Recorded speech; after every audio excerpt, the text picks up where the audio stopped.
Hi, I'm Piero, and today I want to talk about of my life highlights and my future adventures. I have been to two concerts. In Lima, I was at the Varied Music Festival, where great artists present. But the Colombian group Latin Brothers, it was my favorite, whose musical genre is salsa.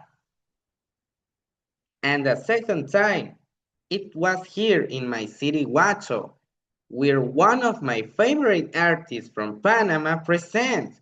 His name is Macano, whom I have admired a lot since I was little.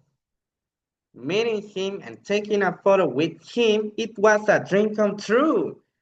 I feel excited and happy to have the opportunity to be in his concert and spend an unforgettable moment. For my next holidays, I'm going to Huaraz. I'm going to visit many places, take photos, and record videos of my towers.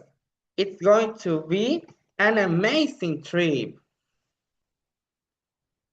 And you guys, if you visit Huaraz, you should pack warm clothes and comfortable shoes. And you shouldn't forget your cell phone because the views are beautiful. I am most excited spending time in the nature. Thank you for your attention. Goodbye.